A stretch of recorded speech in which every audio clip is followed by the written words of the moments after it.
There's a 13th century treaty that pervades 21st century Scottish politics. It bound our southern borders. It defined our northern limits.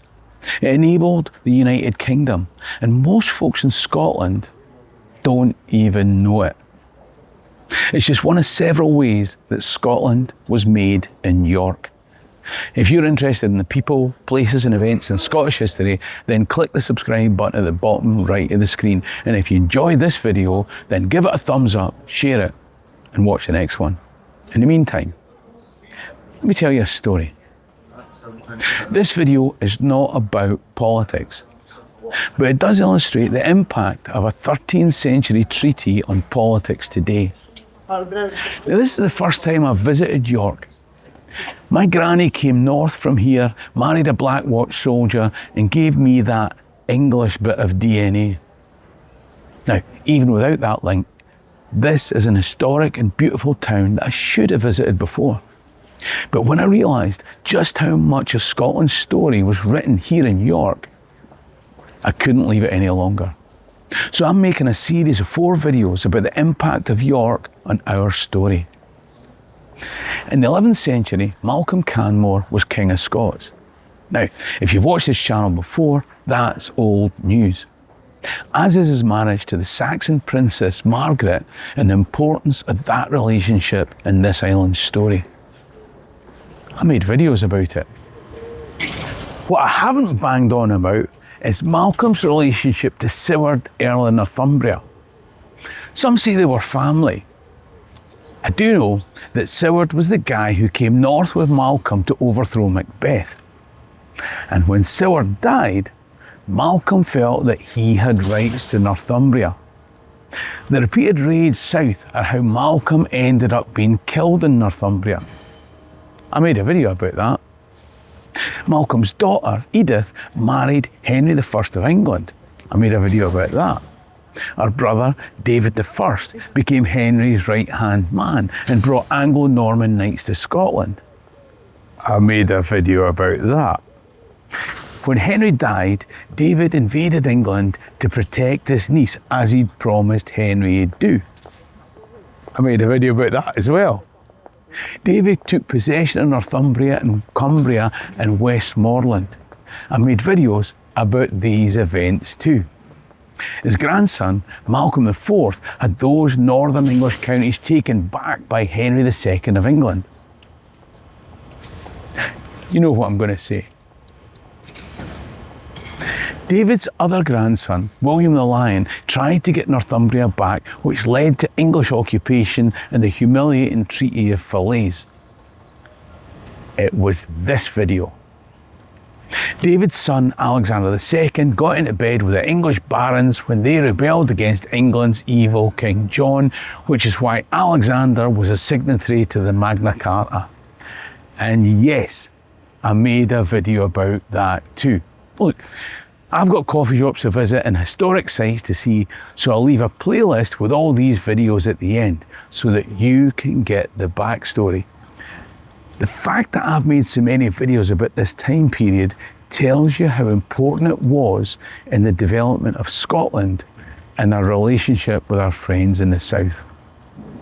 By 1217, the situation was like this.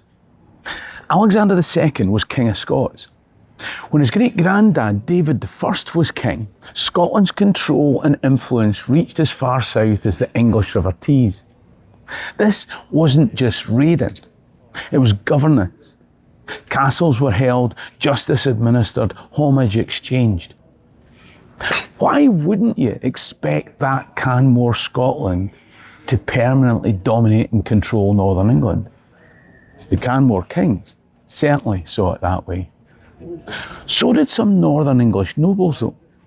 Some had turned to Alexander rather than face the prospect of evil King John. Now King John was dead, and his 10-year-old son, Henry III, was King of England run by regents. Both kingdoms decided that the marriage bed was a better place to fight than the battlefield. So they agreed a big Anglo-Scottish treaty here in York in 1221. Alexander would marry one of Henry III's sisters, and Alexander's sisters would marry high-ranking Englishmen. They'd all be one big, happy family. So by 1225, Alexander II had married Princess Joan of England, Princess Margaret of Scotland had wed Hubert de Burgh, Earl of Kent, and Princess Isabella of Scotland, Roger Bigod, Earl of Norfolk. Hostilities eased.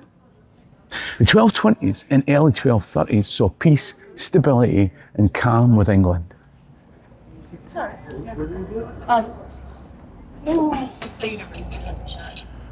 I don't mind if I do.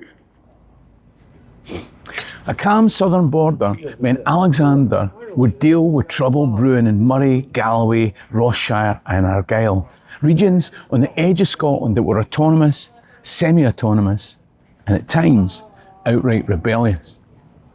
But underneath the surface, there were still unresolved Anglo-Scottish issues festering. Scotland still laid claim to northern English counties, and the English crown hadn't forgotten Alexander's interference in the Barons' War. There were other problems too though. Commitments not kept, dowries not paid. And let's be honest, the cement that held everything together was Joan of England, Henry's sister and now Alexander's wife. And she hadn't been keeping good health. Okay, I'm going to say this one more time. It's Bruce Fummey here, and I'm currently touring a live show called Scotland Made the World, and I'll be taking the show across every province in Canada in June and July. It's funny, it's educational, it's smutty, it's inspirational, it's thought-provoking. You can get tickets at www.brucefummey.co.uk. Now, you've been told. For Cape Breton to Vancouver Island, go and get a ticket. No more Mr. Nice Guy. The thing is, peace in the border brought benefits. Alexander subduing north and west, Henry free to deal with problems that he faced in the continent, and the Pope thinking peace would release troops to go on crusade. So in September 1237, Alexander, Henry, Cardinal Otto, the papal legate, and a bunch of hangers-oners met in York Minster for a big conflab, and they thrashed out an agreement that became the Treaty of York. The treaty sorted out messy bits about dowries, cash owed, and debts overdue. Alexander agreed to give up claims to northern counties of Westmoreland, Cumberland, and Northumberland, but in return, he was given lands in those counties. Lands for which he did have to do homage, but didn't have to provide military service to the English king. He also didn't have to attend English royal courts to answer disputes about these estates. He was a king after all. He could instead send his steward. Now, because the stewardship of Scotland was an hereditary title, it became a family name, the Stuarts. So in 1603, the descendant of the guy whose job it was to attend the English court on behalf of the Scottish king, himself became king of both countries. There's an interesting little quirk of fate. That would have consequences later. But the most consequential immediate effect was that this was the first time a border was agreed between Scotland and England. In the 11th century, what had been the ancient kingdom of Northumbria had come under English control in its south and Scottish control in its north. At one point, the English made tenuous claims over Lothian, and the Scots still claimed those northern English counties. Now, finally the border was agreed between two sovereign equal kingdoms, ratified in the presence of the Pope's representative. It's much harder to renege on a deal that's been ratified in the presence of the Pope's envoy. So everyone was trapped by the treaty, signed in there on the 25th of September 1237. And there have been consequences.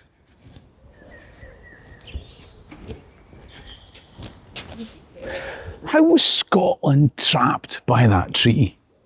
Well, the possibility of Scotland stretching to the Tees was over. Alexander had given up on the dream of a greater Scotland, including Westmoreland, Cumberland and Northumbria. But there were short and long-term consequences of the treaty. Alexander could focus on his north and west. It was Alexander II that started to create the Scotland that we recognise. Now, I'm going to make another video here in York to explain more. But it was under him and his son Alexander III, Scotland would be completed. Apologies to my pals in Orkney and Shetland. It's messy and I want to keep people's focus. Alexander II fell ill and he died while he was off trying to subdue the Hebrides. And then his son finally sealed the deal after the Battle of Largs. But it was the Treaty of York and peaceful southern border that gave the scope for that expansion. I said there were longer term consequences as well. Now, you all know when Alexander III fell off his horse without male heirs, Edward I of England invaded. But there was no dispute about the border. Edward wanted overlordship of Scotland, oh why?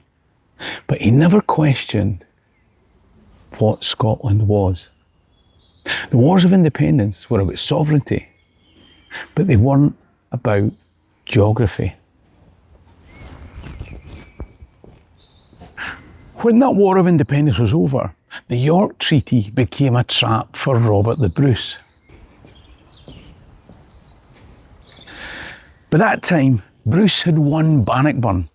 He'd swept as far south as here and almost captured Edward himself. Scotland was in a position of strength. But Bruce didn't try to annex those northern English counties to extend the border southward. He didn't even lay claim to his family lands here in Yorkshire. When the Treaty of Edinburgh and Northampton was agreed in 1328, Bruce and Edward III reaffirmed the borders set out here in 1237. And they reaffirmed the sovereignty that Edward I had challenged. So the border, established here, became embedded in political culture, as did the agreement made here that Scotland was a sovereign political state.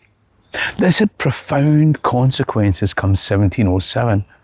It was the reason Scotland and England could enter negotiations for union as two equal kingdoms. It wasn't a question of the English state absorbing a province, but two long-established kingdoms being united. Scotland entered the negotiations for union with its own legal system, its own church, its own education structure, and a clearly defined territorial identity stretching back nearly 5 centuries. It left the negotiations with those things intact. And Scotland remained intact because in 1237, two kings met in York Minster to define a border instead of fighting over one. Scotland, including the Hebrides and the Northern Isles, survived as a coherent state long enough for that parcel of rogues to choose union. The Treaty of York didn't just draw a border. It made Scotland possible then, and it makes it possible again now. Today's independence debate doesn't frame itself as a cessation of a region absorbed by conquest. It invokes the idea of restoring a country whose borders are agreed. Irrespective of what side of that debate you're on, or what you think of power balance, or whose oil revenue, or whose income taxes pay for what, over 8 centuries, Scotland is still Scotland.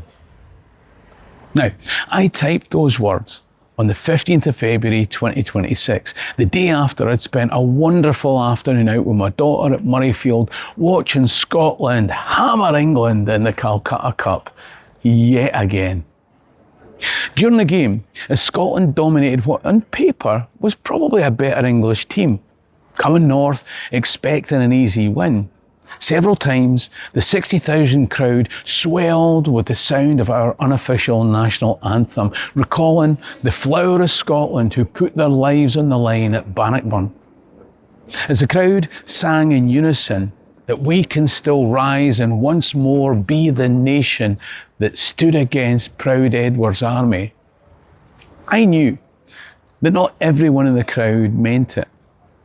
But I also knew that even less of them realised they could only sing the truth of it because of a treaty signed in that building in 1237.